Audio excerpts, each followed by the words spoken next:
Bonjour Sandrine Laïc. Bonjour Alexandre. Alors vous avez entendu un petit peu les questions? J'ai entendu. Voilà.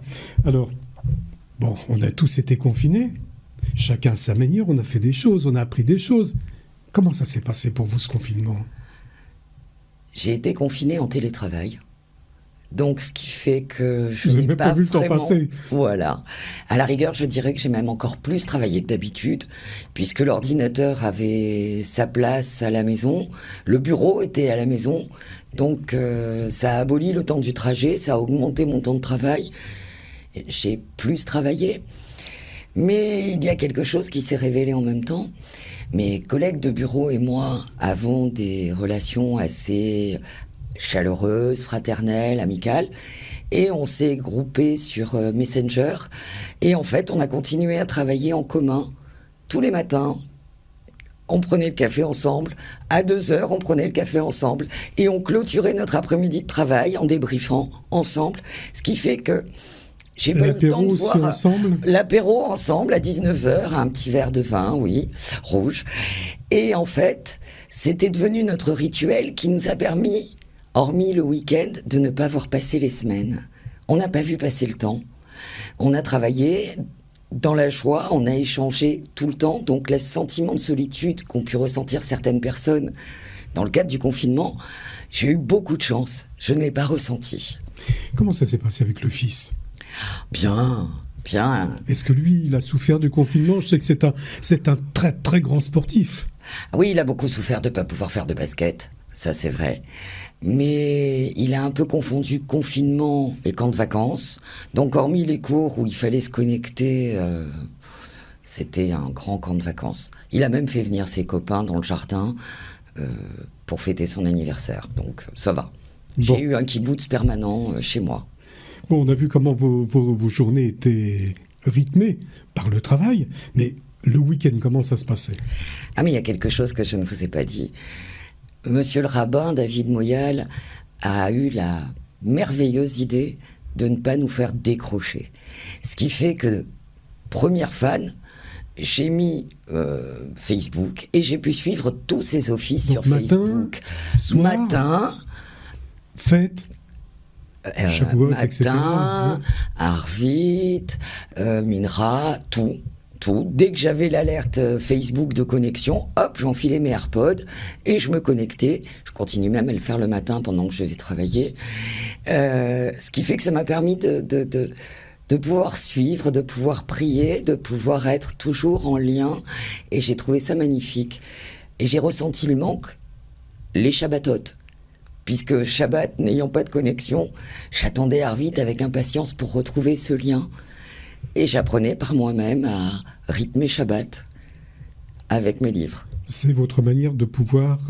ça a été votre manière de rester dans la communauté, d'être en contact avec la communauté. Complètement, même si nous nous sommes appelés les uns les autres. Vous savez que les dames de la Viso, nous communiquons les unes avec les autres, donc on a pris des nouvelles, on a participé aussi au fameux panier de Pessah. Mais c'est vrai que ce lien-là était un lien, et est toujours un lien qui m'a enchanté. Bon, alors, mis à part le Shabbat, le dimanche, alors qu'est-ce que vous faisiez le dimanche? Est-ce que le dimanche, il y avait quelque chose un pôle d'intérêt supplémentaire? Moi, je lis. J'adore lire. Donc la lecture. La lecture. Dès que j'ai 5 minutes, la lecture. J'ai essayé de jardiner, je suis tombé, je me suis cassé le poignet, donc la lecture, c'est ce qu'il y a de mieux. C'est moins dangereux. C'est moins dangereux. Le temps, est-ce qu'il vous a paru un petit peu long? Non. Non, j'ai pas eu le temps. Est-ce que vous regrettez le confinement? Non, je le regrette pas. Je le regrette pas puisque j'ai retrouvé tout ce que je faisais avant. Mais par contre, comme l'a dit Nathalie, ça s'est révélé être un bon catalyseur. De personnes dont on pensait être des amis proches depuis 10, 15, 20 ans et dont on n'a plus de nouvelles. Et d'autres qui se sont révélés être le Covid passé par le téléphone, peut-être? Le Covid passé par le téléphone. Et oui, alors après, on a découvert aussi les hypocondriaques, tous ces petits travers un petit peu de l'humain. Et après, d'autres personnes se sont révélées être des êtres exceptionnels qu'on ne soupçonnait pas être. Qu'est-ce qui vous a manqué le plus? Rien. Alors, pour terminer, la même question qu'à Nathalie.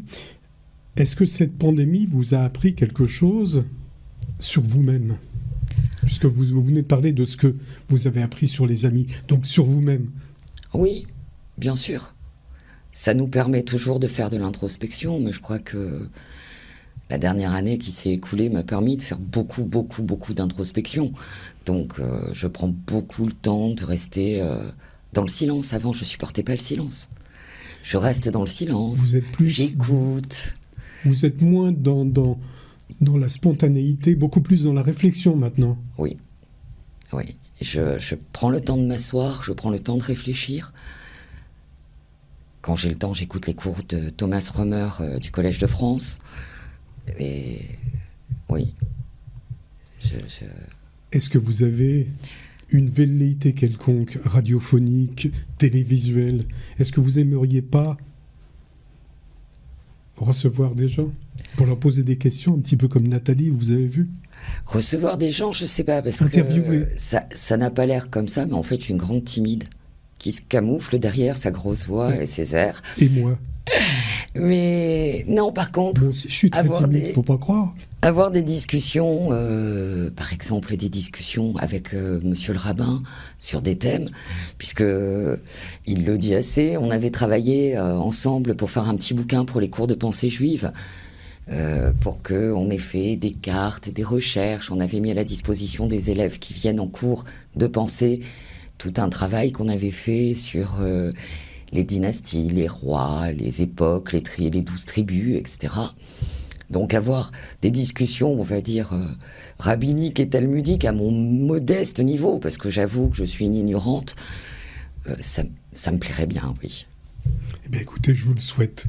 Merci Alexandre. Je vous le souhaite. Je vous offre même la possibilité de le faire, puisqu'il y a des cours du rabbin tous les mercredis soirs. Où je vais. Eh bien écoutez, si le lendemain vous pouvez nous faire un petit topo, un petit résumé, devant les micros, devant les caméras, ce serait parfait. Je vais voir comment on peut s'organiser. Mais oui, bien sûr, vous savez qu'on a tous des caméras dans la poche, avec le smartphone. Téléphone. Ah, c'est possible. Et puis ensuite, vous pouvez commenter, expliquer. Ce serait pas mal quand même. Exercice difficile, je vais le tenter. Ah, vous y arriverez. Ah, je vous connais bien. Merci Nathalie. Merci. Non, Sandrine. Pardon.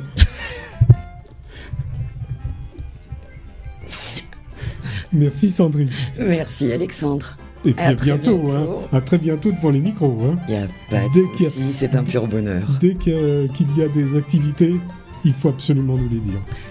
Il n'y a pas de problème.